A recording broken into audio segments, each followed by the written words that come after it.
네, 지난달 26일 우리 영공을 침범한 북한 무인기가 용산 서울 비행금지 구역 일부를 비행한 사실이 뒤늦게 확인이 됐죠.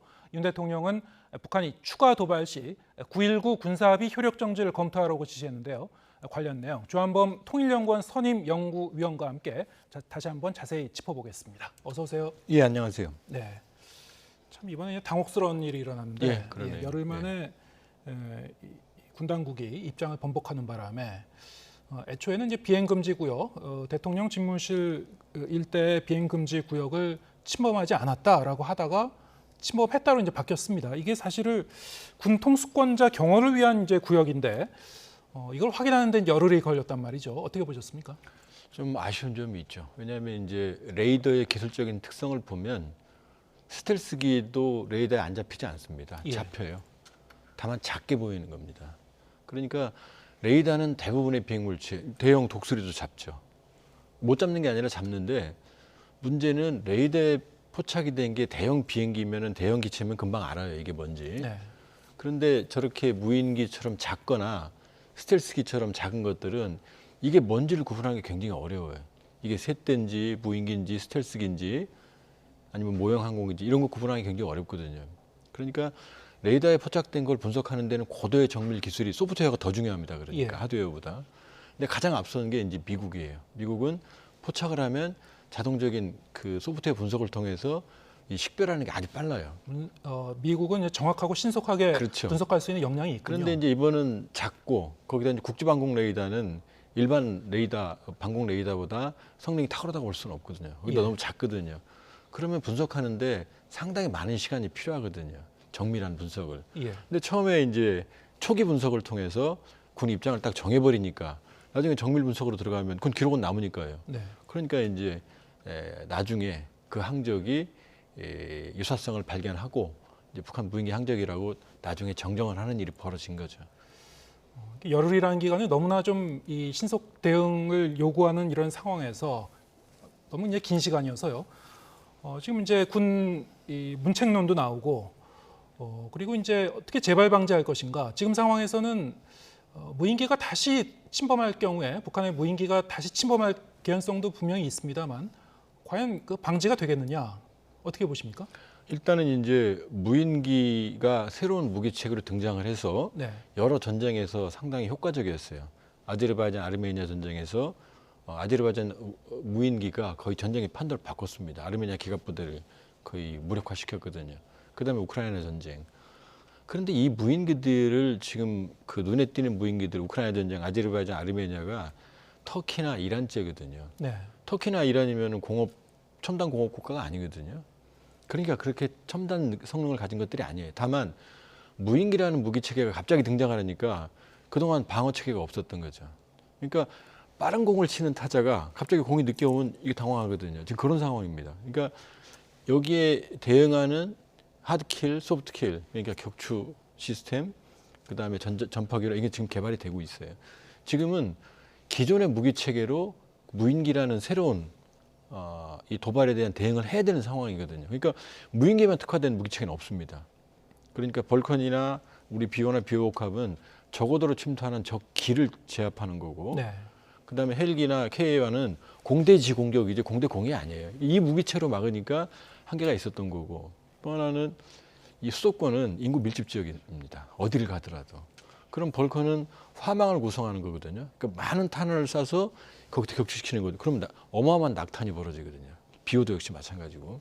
그러니까 수도권에 한계가 있다. 그러나 새로운 무기체계 개발을 하는까지라도 기존의 무기를 복합적으로 사용을 하면 그러면 이번에 교훈을 따라서 무인지대라든지 예상 경로에 밀집을 시켜놓으면은 격추될 확률은 상당히 높아지는 거죠. 어쨌든 이제 탐지나 아니면 대응 그 과정에서 일종의 이제 구멍이 발견된 거니까요. 여기에 대해서는 좀 면밀히 저희가 철저하게 대비책을 좀 세워 나가야 될 것 같고 이번에 이 군 당국 합참이 발표한 내용과 국정원이 어제 이제 발표한 내용이 엇갈리는 그 내용이 있어서 그것 때문에 이제 좀 논란이 또 일었죠. 과연 그러면은 이 비행 금지 구역의 북쪽을 이제 스치고 지나갔다면은 스치고 지나가면서 대통령 집무실을 촬영을 했겠는가? 군 당국은 아직도 촬영하지 못했을 거라고 그런 입장을 바꾸지 않고 있습니다만 국정원은 촬영했을 수도 있다 이겁니다. 왜 이런 엇갈린 입장이 나오게 됐을까요? 왜냐하면 명확한 건 모르죠. 예. 왜냐하면 북한 무인기 우리가 수거한 건 아니니까요. 그러나 중요한 건 그 정도 거리에서 그냥 한번 이 선해에서 가는 상황으로 촬영을 했다면 안보적으로는 크게 그렇게 중요하지는 않습니다. 예를 예. 들면 미국의 상업위성이나 아니면 구글 지도가 서울을 더 자세히 보거든요. 그런데 과거에 추락했던 북한 무인기에 수거된 그 촬영 장치나 이 감시 장치를 분석해 봤을 때 그 정도 고도, 3km 고도에서 한 바퀴 선회하고 그냥 간 거거든요. 네.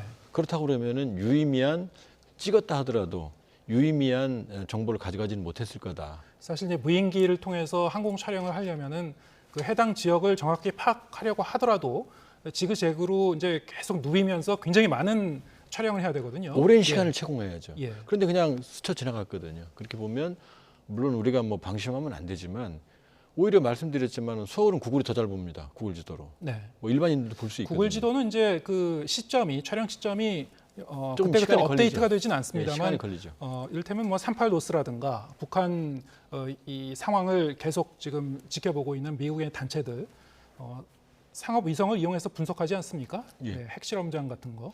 그러니까 YTN도 돈을 내면요 예. 위성 받을 수 있습니다. 그렇습니다. 실시간으로 매일 볼 수 있습니다. 북한도 마음만 먹으면은 이제 돈 주고 이 살수 상업 있죠. 위성 사진을 사와서 예. 분석할 수 있는 지금 거니까요. 모 네. 방송은 실제로 예. 해상도는 높지 않지만 계약을 해서 예. 그 위성 지도를 받아보고 있습니다. 그렇다면은 사실은 이제 무인기를 통해서 촬영을 했느냐 안 했느냐 이것이 이제 이 문제의 핵심이나 본질은 아닐 수도 있지만 그럼에도 이 군 당국이나 이 국정원에서도 어느 정도 성능의 이 카메라가 탑재됐었는지 무인기에 그거를 모르기 때문에 이제 단언할 수 없는 그런 상황이다. 그렇죠. 이런 말씀이시군요. 예, 알겠습니다.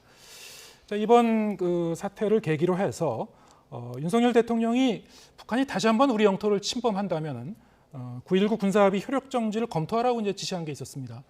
자, 이걸 어떻게 볼 것인가? 일단은 그 표현은 효력 정지입니다만, 그러면 효력 정지가 있을 것이고 파기가 있을 것인데요. 자, 이것을 이제 구분해 볼 수 있는 겁니까? 현행 남북관계 발전법에 따르면 이 기존의 남북 간의 합의는 대통령이 기한을 정해서 효력을 정지시킬 수 있다 이렇게 되어 있습니다. 예. 그다음에 국회의 비준을 받은 경우에는 국회의 비준 동의를 받아서 효력을 일정 기간 또 역시 마찬가지죠.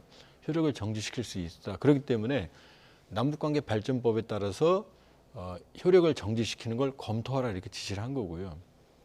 또 하나는 그렇다면 뭐 파기를 못하느냐? 파기할 수 있죠. 왜냐하면 뭐 남북이 국가 간의 관계는 아니지만 특수관계지만 국가에 준하는 관계거든요.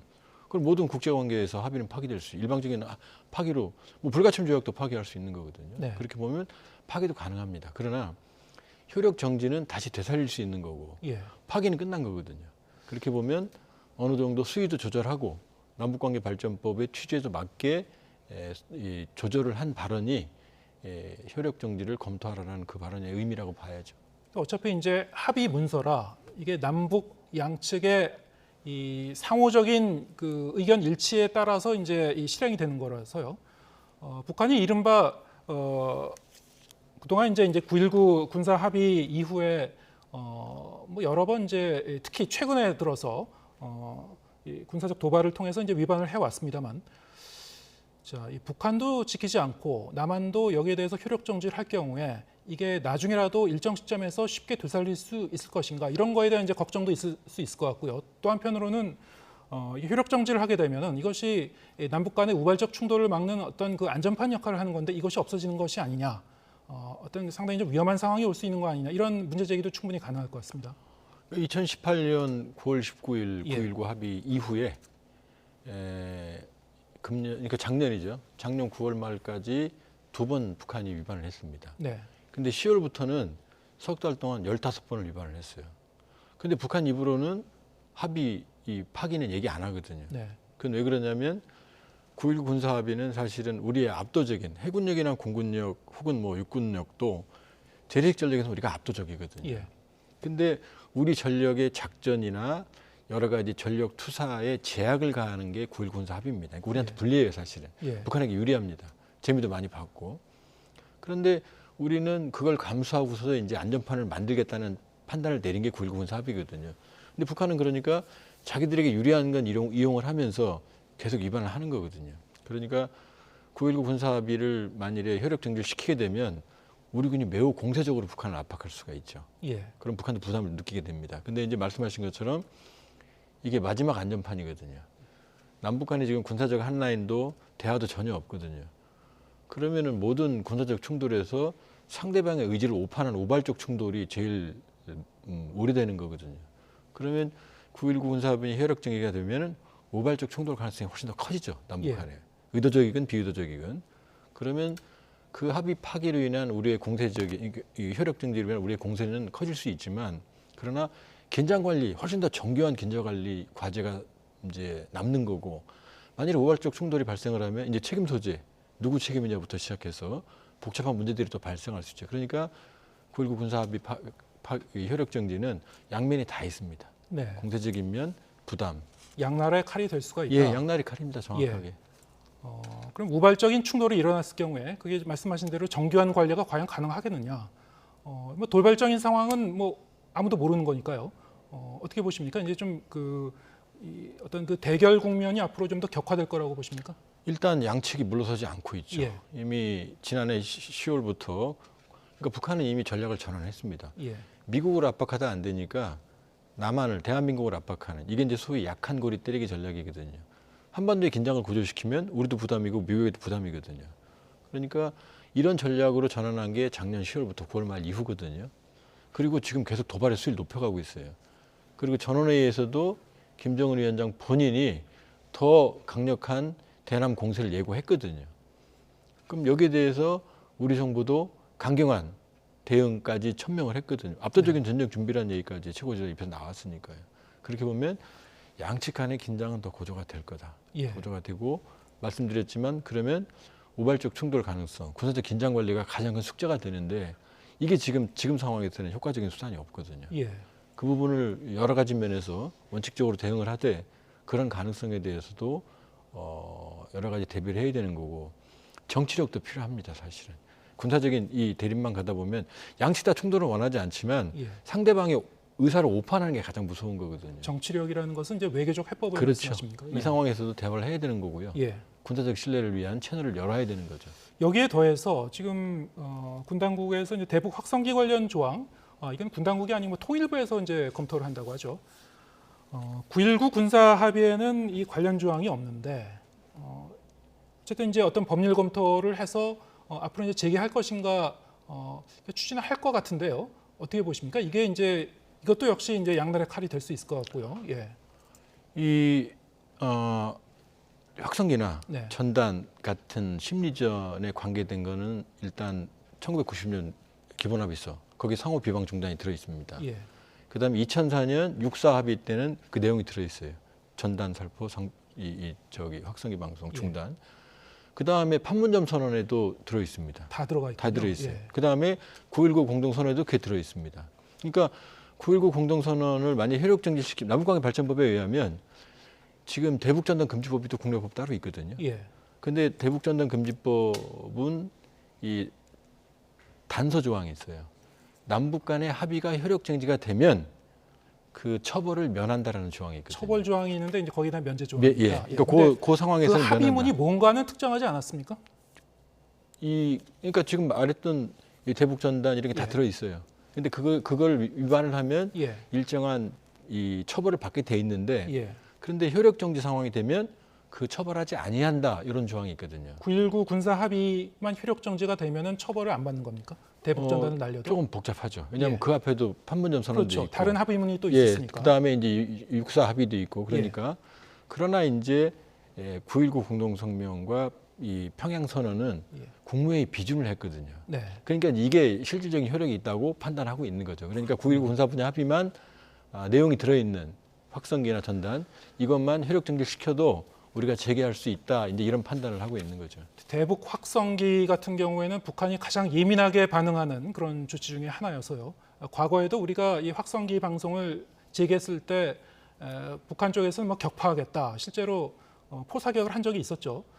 이렇게 되면 이제 그 북한의 이제 도발에 어떤 구실을 또 주는 게 아닌가 이렇게 볼 수도 있을 것 같은데 어떻게 보십니까? 그러니까 강대 강이죠. 예. 강대 강이고 실제로 그 심리전 방송은 상당히 효과가 커요. 예. 예를 들면 어떤 효과가 큽니까? 예를 들면 이런 겁니다. 계속해서 이제 우리가 뭐 특별히 욕하는 게 아니고요. 예. 예를 들면 일기예보를 계속 해줍니다. 그러면은 내일 비 와요 그러면은 북한 군들이 우산을 갖고 나와요 다음 날 아침에. 그 얘기를 들었다는 얘기죠. 예. 이게 확성기 방송은 북한 내륙 최대 밤에는 20km까지 들어가거든요. 그럼 그 내용들이 들어가면 북한군에 상당한 동요가 발생을 해요. 그러니까 남북 개성공단 연락통함도 폭파할 때도 대북 전단을 이유로 폭파했거든요. 그러니까 심리전을 재개하면 상당한 압박 효과는 있는데 예. 그러나 역시 긴장은 더 커지겠죠. 예, 알겠습니다. 그럼 뭐 양측면이 있는데요. 앞으로 이제 우리가 긴장 국면으로 강대강 국면으로 갈 경우에 어떻게 이것은 잘 면밀하게 관리해 갈 수 있을지 참 고민을 좀 많이 해야 될 것 같습니다. 조한범 통일연구원 선임연구위원과 함께했습니다. 고맙습니다.